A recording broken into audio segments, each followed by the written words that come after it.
আমাদের মাঝে অনেক সময় দ্বন্দ্ব হয়, পারিবারিক দ্বন্দ্ব হয়, স্বামী স্ত্রী দ্বন্দ্ব হয়। আমরা কথা কাটাকাটি করি, কথা বলতে গিয়ে স্বামী স্ত্রীকে একটা বাক্য শোনাই, স্ত্রী স্বামীকে একটা বাক্য শোনাই, রাগের বশবর্তী হয়ে। ঠিক আবার যখন রাগটা চলে যায়, স্ত্রী বুঝতে পারে আমাকে এই মুহূর্তে এই বাক্যটা শোনানো ঠিক হয়নি, এই কর্মটা করা ঠিক হয়নি। স্বামীও অনুরূপ বুঝতে পারে আমিও রাগের বশবর্তী হয়ে যে কর্মটা করেছি, কথাটা বলেছি, এটা বলা ঠিক হয়নি।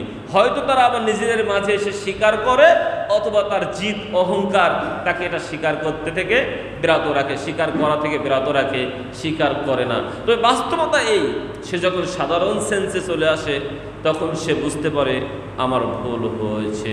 সম্মানিত উপস্থিতি, এই জন্য একজন সাহাবী নবী সাল্লাল্লাহু আলাইহি ওয়াসাল্লামকে এসে জিজ্ঞাসা করলেন, আর আবি হুরায়রা রাদিয়াল্লাহু তাআলা আনহু قال আন্নার রাজুলা ক্বালা লিন নবী সাল্লাল্লাহু আলাইহি ওয়াসাল্লাম আউসিনি। নবী সাল্লাল্লাহু আলাইহি ওয়াসাল্লামকে একজন ব্যক্তি এসে বললেন, নবী সাল্লাল্লাহু আলাইহি ওয়াসাল্লাম আমাকে একটু উপদেশ প্রদান করুন, আপনি আমাকে কিছু উপদেশ দিন, পরামর্শ দিন। নবী সাল্লাল্লাহু আলাইহি ওয়াসাল্লাম তাকে বললেন, ক্বালা লা তাকযাব, তুমি রাগ করো না, তুমি রাগ করো না।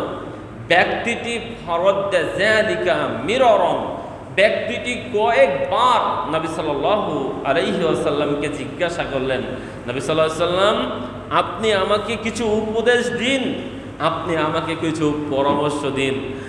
যতবারই জিজ্ঞাসা করলেন নবী সাল্লাল্লাহু আলাইহি ওয়াসাল্লাম প্রত্যেকটি বার বললেন, ক্বালা লা তাকযাব, তুমি রাগ করো না, তুমি রাগ করো না, তুমি রাগ করো না।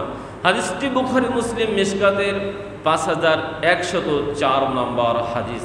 অতএব বর্ণিত হাদিস দিয়ে নবী সাল্লাল্লাহু আলাইহি ওয়াসাল্লাম আপনার আমার মাঝে যে উপদেশ দিয়েছেন, যে মেসেজ দিয়েছেন, সেটা হলো এই, আপনি রাগ করিয়েন না, আপনি রাগ থেকে বিরত থাকুন। রাগ আপনার আমার মাঝে আপনার আমার জীবন যুদ্ধকে হারিয়ে দেয়, আপনি আমি জীবন যুদ্ধে হেরে যেতে থাকি। রাগ আপনার আমার মাঝে স্থায়ী ক্ষত তৈরি করে, আপনার আমার মাঝে তৈরি হয় জিদ, ক্ষোভ, হতাশা, আর প্রত্যেকটি ক্ষেত্রে হেরে যাওয়ার উপক্রম হই আপনি আমি। এই জন্য আমি এক সময় মুদি ব্যবসা করতাম। তো ওই যখন একটা বাল্ব বিক্রয় করতাম যেটা দিয়ে আলো জ্বলে, এই বাল্ব 20 টাকা মূল্য ছিল। ওই বাল্বের একটা প্যাকেটের গায়ে লেখা ছিল, রাগলেন তো হারলেন, রাগলেন তো হেরে গেলেন। অতএব আপনি যখনই রেগে যাবেন তখনই হেরে যাবেন।